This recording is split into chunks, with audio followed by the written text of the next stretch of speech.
Have you ever wondered what the end of the world would be like? Cats and dogs living together, mass hysteria, giant Twinkies, that sort of thing. Who's going to be left to pick up the pieces? Who's going to run the New World Order? And how are you going to stay caught up on your favorite serial drama? I have no idea. But maybe you can find out.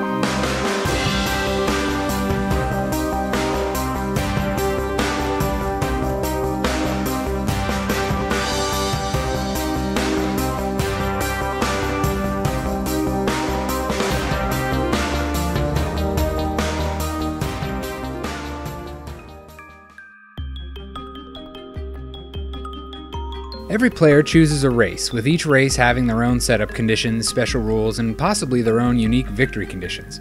For all players though, the primary goal is controlling 3 of the 5 strongholds on the map at the end of a round. You can form alliances with other players which give you cool bonuses, but they also allow you to win as a group.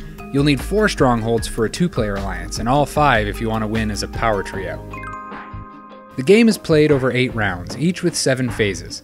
Let's see how they break down.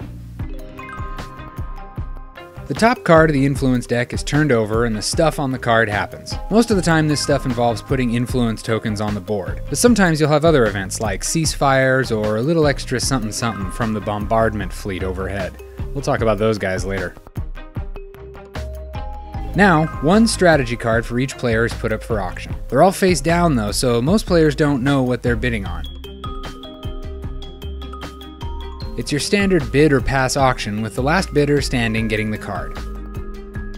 If someone's at their hand limit or is tapped out of influence, then they're effectively out of the bidding phase unless that changes during the phase.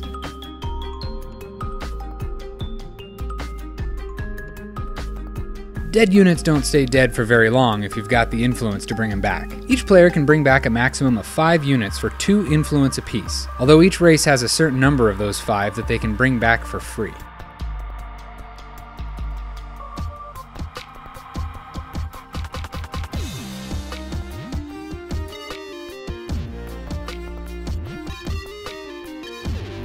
You can also bring back 1 leader that's been killed in action. We'll talk more later about leaders and units and how they all die. And trust me, they die. Maneuvering is pretty simple. Pick a spot with some dudes on it and move 1 or more of those dudes up to 2 spaces away.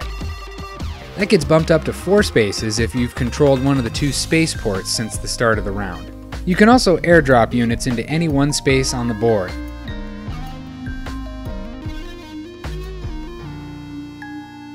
Hey look, 2 players are on the same space, so now it's battle time.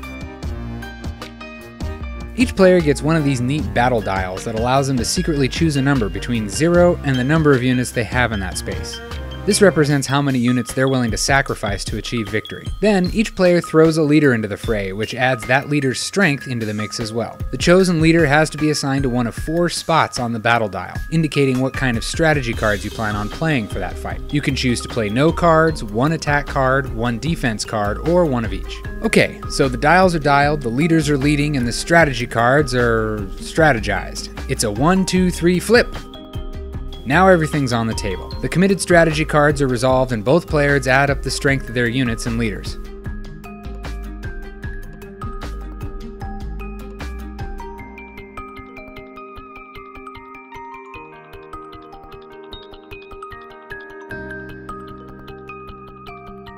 Whoever has the highest strength wins the battle. The winner loses the number of units they committed on their dial, and the loser has to destroy all of their units. Leaders are usually safe during combat unless they're destroyed because of a strategy card, or by treachery. That's right, treachery. Let's rewind a bit. At the beginning of the game, players choose one of 4 randomly dealt traitor cards. During a battle, before strategy cards are resolved, players have a chance to reveal their secret traitor card. If this card matches the leader that the opponent just played, then that leader's player immediately loses the battle. It's also entirely possible that both players can play a traitor card at the same time, in which case they both lose the battle.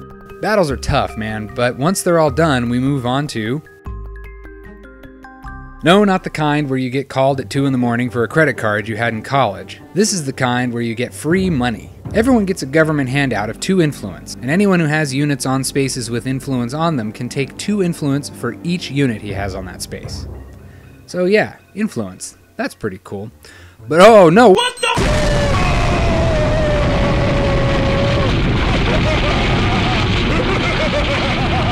the The top card of the bombardment deck is revealed, and the giant orbiting dreadnought fleet moves that many sectors around the board, destroying all units and influence in its path.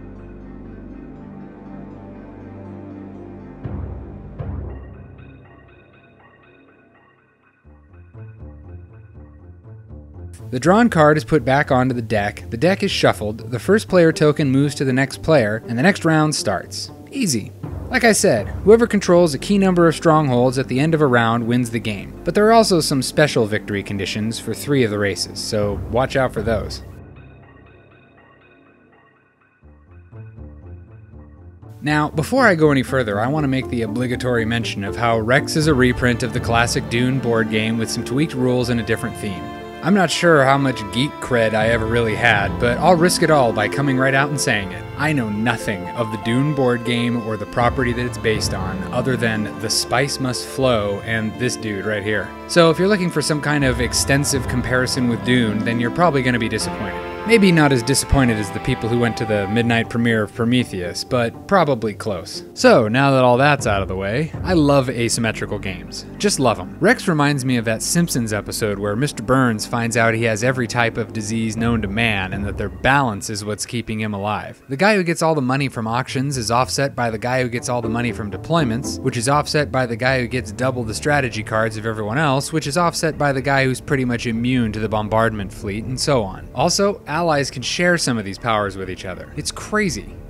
It may look complex, but half the game is bookkeeping. The rest of the game plays unlike anything else I've tried. You'd think it would play like a move and fight wargame, but every space is wide open for attacking if you've got the means. In fact, I would guess that barring some kind of strategical megamind chicanery, it's probably really difficult to win this game on your own. You just can't hold 3 strongholds all at once if everyone else is paying attention. This is a game of applying pressure at precision points at just the right time, and for that, you'll need an alliance. Actually, I take back what I said earlier. Alliances can be a great way to win the game on your own. The betrayal cards add an extra layer of scheming. Find yourself with no strongholds but all the money? Get someone to ally with you and then stab them in the back when your alliance wins. Delicious. Combat can be a tense affair too. If I know that you have your 1, 3, and 7 strength leaders available but only 4 units to my 9, well then what options do I have? Well, if I'm the race that tells you what you're not allowed to play, maybe I forbid you from playing the card that would protect your leader from the attack card that I have. Maybe I'm the race that can demand you reveal one of the elements you're planning on choosing, so I can force you to commit to the fight early and narrow down my options. And all of this combat is done without dice. The only randomness is in the face-down cards that get put up for auctions. If you're allied with the race that can look at them before bidding, then it might not be as much of a blind buy. See? It all fits together perfectly. Awesomely meshed asymmetrical races, a healthy amount of negotiation, intense battles, all set against the Twilight Imperium universe's version of the Horus Heresy. This is what board gaming is all about. Don't get me wrong, Merchant Pantaloon Traders of Italy has a time and a place, but this is just